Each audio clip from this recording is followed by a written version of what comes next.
Oke guys, Assalamualaikum. Balik lagi dengan Jaki dan hari ini tanggal 24 April 2023. Gua akan bahas saham auto dan saham auto ini sudah dua kali gua bahas semenjak gua masuk ke YouTube ya. Pertama 5 bulan yang lalu, gua bilang gua suka dengan saham auto pertama karena valuasinya murah. Kedua, karena ekuitasnya bertumbuh setiap tahunnya. Ketiga, karena dia membagikan dividen payout ratio yang ideal, yakni sebesar 40%, sama seperti grup-grup Astra lainnya kayak UNTR, kayak Astra Agro Lestari. Nah itu salah satu faktor kenapa ekuitasnya bertumbuh. Dan tiga hal yang tadi gua sebutkan, gua simpulkan bahwa dividen yang pertama gua suka dengan saham Astra Auto Parts. Waktu itu harga sahamnya masih di angka 1100-an dan PBV-nya di angka 4. Dan dengan valuasi yang seperti itu, saham ini sangat low risk. Itu pun gue sampaikan di video yang pertama. Maka yang harus kita lakukan adalah sabar.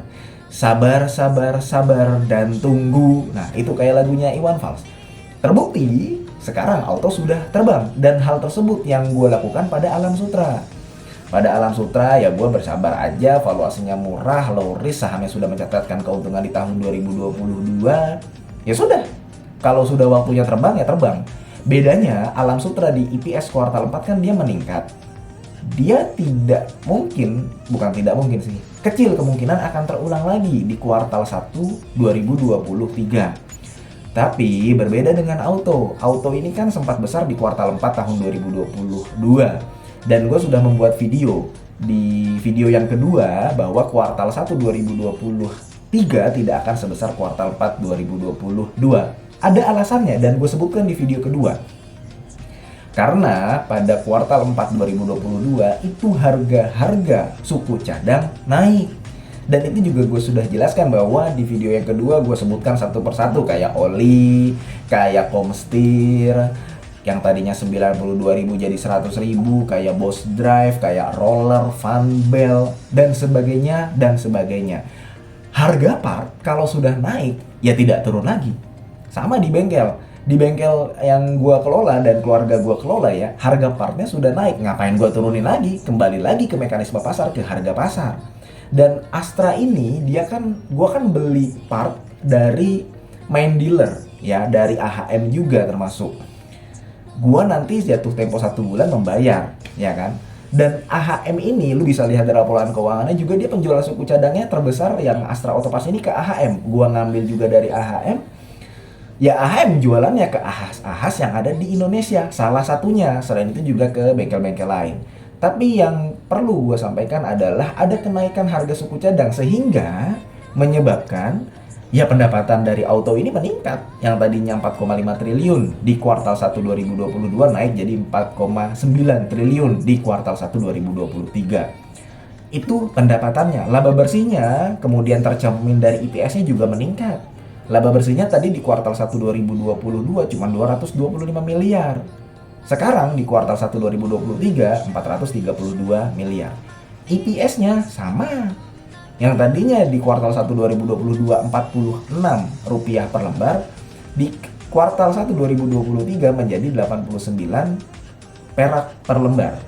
Jadi kalau disetahunkan lu bisa lihat di RTI itu bisa kira-kira ya berpotensi mengantongi 359 perak per lembar lah guys.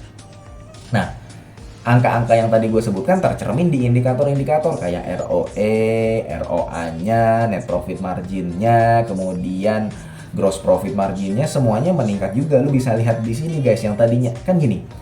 Lu lihat Astra Auto Parts sebelum tahun 2021 lah, itu terkenal ROE-nya selalu kecil, 4%, 3%. Sekarang lu bisa lihat pertumbuhannya, ROE-nya sudah 14% guys.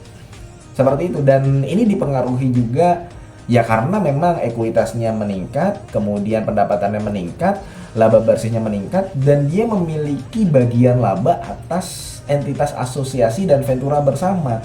Itu sendiri sudah 240 miliar. Gede guys. Jadi prospeknya ke depan menurut gua auto ini masih oke. Dan sekarang PBV-nya sudah 0,74.